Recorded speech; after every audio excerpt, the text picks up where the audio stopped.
But in August 2024, his wife Linda filed for divorce. And the truth finally came out. There were whispers about a secret child, rumors of affairs with women half his age, and accusations that shocked even his closest friends. What really happened in the 3 weeks after she filed those papers? And why did a man who spent decades lecturing others about morality suddenly find himself facing his own scandal? The real story goes deeper than anyone expected. Greg Mathis came into the world on April 5, 1960, in Herman Gardens, a huge public housing project in Detroit. The place had been built in 1942 to hold 250 families on 160 acres. Once seen as a proud answer for music war workers who needed homes. By the time Greg was old enough to remember anything, those brick buildings had already started to feel different. Paint peeled. Always felt unsafe. His mother was holding everything together alone, raising 4 boys after their father left. She worked and worked, but the money never matched the weight of the bills, and the projects around them were falling apart. As the years moved into the late 1960s, Herman Gardens stopped feeling like a promise and started to feel like a trap. Drugs moved in. So did fear. When Greg was about 12, music, one night burned itself into his memory forever. A man strung out on heroin forced his way into their apartment and tried to attack his mother. The boys watched their safe space shatter in a few terrifying moments. They grabbed what they could and fled that home, only to end up in even rougher housing where gunshots and sirens became normal background noise. His mother kept 2 jobs, sometimes more. But there were still nights of hunger. Still days when the boys felt like they were growing up in the middle of a war that no one outside the neighborhood wanted to see. The fear, the shame, the helpless anger, all of it sank deep into Greg and began shaping who he would become. Even before he had the words to explain it, his childhood lined up with the return of Vietnam veterans to Detroit. Many came back with addiction, especially to heroin, and they brought that addiction into the projects. Within about 2 years of Greg's birth, Herman Gardens started to crumble into one of the most dangerous pockets of the city. By the early 1970s, drug dealers, often former soldiers, music, were running the streets, selling heroin openly. The trust that once held neighbors together began to crack. People closed their doors and locked their windows. The schools turned into tense battlegrounds with kids sneaking in guns and gangs claiming sections of the playground like territory. Greg did not stay on the sidelines. At around 10, he slipped into petty crime with other boys from the projects. They stole groceries. They broke into places to grab whatever they could. It started as survival. It soon became habit. Violence was there at every corner. When Greg was 13, he was shot during a robbery. For a child, that should have been a wake-up call. In his world, it felt more like proof that he was truly part of the streets. He saw it at the time as earning stripes. By 15, the music arrests were piling up, purse snatching, breaking, and entering. Trouble became a music cycle that felt almost routine. School could not keep up with all this chaos. He went to Herman Gardens Elementary at first, trying to focus while fights and shouting echoed around the building. Later, he was sent to Peterson's Seventh-day Adventist School to get him away from the worst of the trouble. But the pull of the streets was strong. The projects were still home. By the time he reached Wayne Memorial High School, the arrests and the pressure had worn him down. At 15, he dropped out and soon found himself doing time in juvenile detention. In 1977, while he was still on probation, something shifted. He earned his GED through Operation Push, a program created for young people like him, the ones everyone else had nearly written off. That chance did not appear out of nowhere. His mother went to the court and told the judge she had colon music cancer. She told them she did not have long. The judge looked at Greg and told him clearly that he had 2 options. He could sit in a cell or he could get his GED and try to build something different. That moment pressed on his chest like a weight. The thought of losing his mother while still trapped as the same kid from the block began to scare him more than any rival gang. Long before he put on a robe, Greg had already pledged himself to a different kind of gang. At around 12, he joined the Arrow Flynn, a notorious Detroit crew that later became a model for many other gangs in the city during the 1970s and 1980s. At first, he was just a kid doing small jobs. He and his friends stole steaks from music stores and sold them in the projects for extra money. They laughed about it. They told themselves they were hustlers, not victims. But things moved quickly. Those small jobs turned into purse snatching, then armed robberies, then serious break-ins. What made their story even more intense was who they chose to target.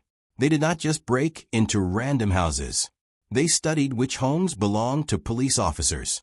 They watched schedules, figured out when those officers would be away, and then broke in to steal guns.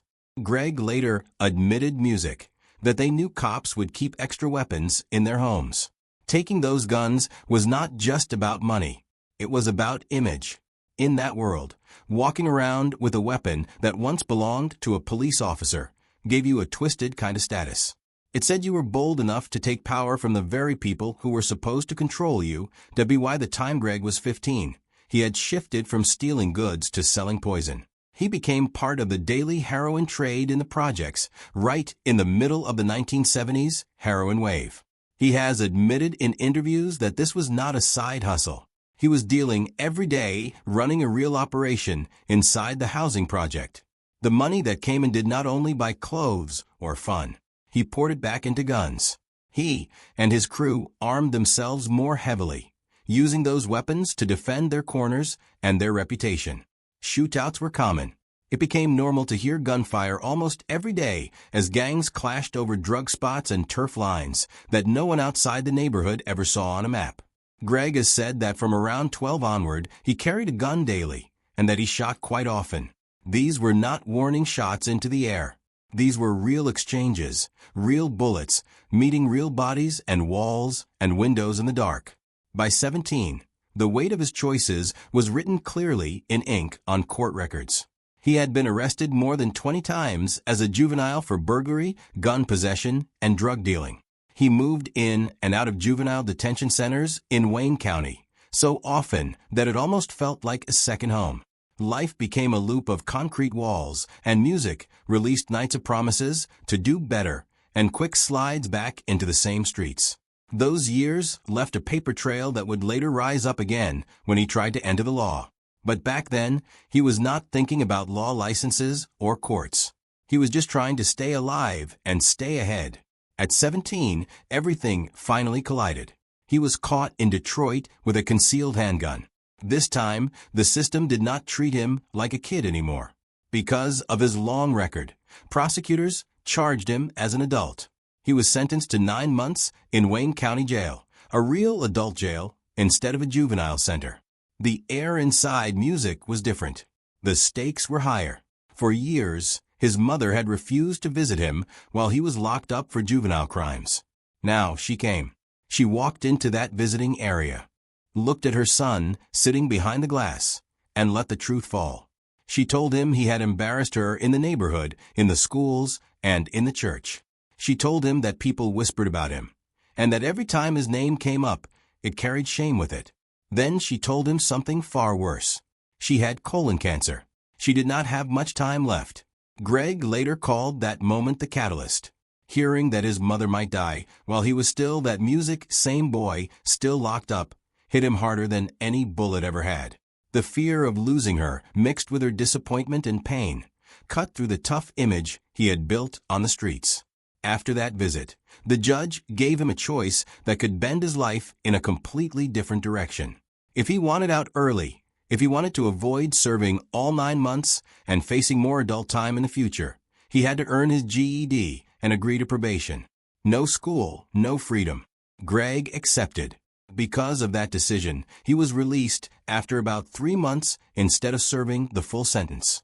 Once outside, he moved into a program like Operation Push right away to finish his GED while still on probation. When he passed, he did not stop. About 6 months later, at 18, he enrolled at Eastern Michigan University. The same kid who had been selling heroin and stealing guns was now sitting in college classrooms, discovering public administration and activism. His path began shifting from gang soldier to someone who could stand in a courtroom for a different reason. That transformation is what people now think about when they call him a symbol of redemption. He kept climbing in the early 1980s. While many people still knew him only as a former troublemaker, Greg was grinding quietly. From 1983 to 1987, he attended the University of Detroit Mercy School of Law at night. During the day, he worked. At night, he studied. He finally earned his Juris Doctor degree on May 17, 1987. But the past did not let go of him so easily. When he applied for his law license in Michigan, the bar refused him not once, but 3 times between 1987 and 1988. On paper, the numbers look brutal. The overall bar passage rate at that time was about 72%. For people with felony records, it hovered around 5%. Greg's record included 12 arrests linked to gang fights and drugs. Under Rule 7 ethics standards, that history made him look like a bad bet. He received rejection letters dated March 5, 1987 and June 12, 1987. Each one told him that his past was more powerful than his efforts to change. After all the work, all the studying, he was still the kid the system remembered, not the man he was trying to be. He could have walked away. Instead, he turned all that pain into fuel. On September 15, 1988, he took his fight directly to the Michigan Supreme Court. He did not arrive empty-handed. He brought a petition he had prepared himself. With it, he carried 5,000 signatures gathered from people who believed in him. He also presented affidavit music from 200 young people he had mentored, along with support from public figures, music like Clyde Cleveland. He wanted the justices to see the full picture. Not just the boy with the gun, the man who had come back to the community and tried to repair what he once helped break. By 1989, Mathis was ready to step into politics. At just 29, he ran for Detroit City Council, bringing with him a story unlike anyone else's. He had once been a gang member, a prisoner, and now he was music and activist standing before the city with a promise of change. His campaign centered on police reform, fairness, and opportunity. The media dug into his past, but the people listened to his heart. He didn't win that election, but the impact was undeniable. The campaign forced the city to confront police brutality and open doors for young activists who had once believed their voices didn't matter. That loss became the foundation for his national influence and landed him a permanent seat on the NAACP board. What started as a local fight became a movement. In 1990, he took another bold step. He founded the Youth Empowerment Program, a groundbreaking plan to break the loop of jail and rearrest that trapped so many young men. He personally bailed out more than 200 former members of the Errol Flynn's gang, giving them a second chance most people would never get. Through training, mentorship, and discipline, he turned those lives around. The data showed it clearly. Participants were 40% more likely to graduate and 50% less likely to face unemployment. It became one of the most effective youth rehabilitation programs in the country. Mathis proved that when someone believes in you at your lowest, you can climb out of anything. 5 years later, in 1995, that belief paid off again. At 35, Mathis passed the bar exam after failing 3 times before. He had a criminal record that once seemed impossible to overcome, but he didn't give up. That same year, Mayor Dennis Archer appointed him interim judge of Michigan's 36th District Court. The boy who once sat in a jail cell now sat behind the bench. He became the youngest judge in Michigan's history, a symbol of redemption that spread far beyond Detroit. His courtroom reflected his journey, firm, fair, and full of compassion. Every verdict reminded people that second chances could rebuild a city. That same year, Mathis ran for election and won in a landslide, earning 78% of the vote. The slogan was simple but powerful: second chances. It connected with everyone who had ever been underestimated. His background as a former inmate gave him credibility in neighborhoods that didn't trust the system. The story of his rise from inmate at 17 to judge at 35 made national headlines. When his law license had been denied earlier, he appealed to the Michigan Supreme Court and won. That victory opened the door for others like him. His success told Detroit's young men that their stories didn't have to end in the same way they began. By 1997, Judge Mathis was turning his vision into systems. He launched Detroit's first veteran court program focused on keeping nonviolent offenders out of prison. Instead of punishment, he offered purpose. He diverted over 1,200 people from incarceration, replacing jail time with training and jobs. He personally recruited mentors, visiting jails weekly to talk to inmates about redemption and respect. His approach shocked the establishment, but worked better than anyone expected.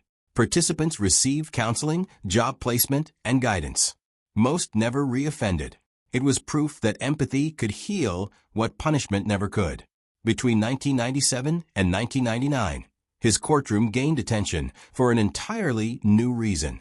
He began dismissing nearly 40% of minor drug cases, replacing jail time with community service. He believed the streets didn't need more broken lives. They needed transformation. Within 2 years, recidivism dropped by 65% in his district. He assigned young offenders to clean neighborhoods, mentor children, or help at community centers. Each project turned punishment into pride. People started to see that his brand of justice wasn't soft. It was effective. Detroit's jails emptied while its communities began to rebuild themselves. Mathis kept showing up. Week after week, he visited jails across Detroit, speaking face-to-face with inmates who had lost hope. He created the peer program Prisoner Education, Empowerment, Music, and Respect, expanding it nationwide. He shared his story, showing that he had once been in their place. Hundreds of inmates went through his mentorship network, many of them later becoming mentors themselves. It was change multiplied one man at a time. His connection to the Black community grew stronger as people saw him as someone who understood, not someone who judged. In 1998, his re-election confirmed how deeply people trusted him. He won 85% of the vote, a record margin for his court.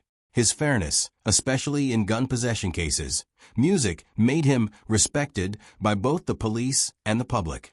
Every year, he handled over 500 gun cases, focusing on rehabilitation for first-time offenders instead of harsh punishment. His story, openly shared, reminded people that he had once stood on the other side of the law. His honesty and consistency made him one of the most beloved figures in Detroit. Then came the moment that changed his life forever. On September 13, 1999, Judge Mathis premiered on television from Chicago's NBC Tower, produced by Warner Brothers. His tough love, humor, and music authenticity made the show unlike anything else. People across America saw a judge who spoke their language, who understood their pain, and who could turn courtroom moments into life lessons. Within a few years, the show was airing in all 50 states and Canada, 5 days a week. By 2023, it had produced over 3,900 episodes. Behind every laugh and lecture was a man who had lived what he preached. Over 24 seasons, he handled more than 13,000 small claims cases on the show, making it one of the longest-running courtroom series in history. Litigants received between $150 and $300 per appearance with travel covered. But the real draw was Judge Mathis himself. His humor, street smarts, and compassion turned the courtroom into both entertainment and education. By 2018, he had become the longest-serving Black male host in court show history, second only to Judge Judy. He had done what few ever could, merge truth, law, and humanity on national television.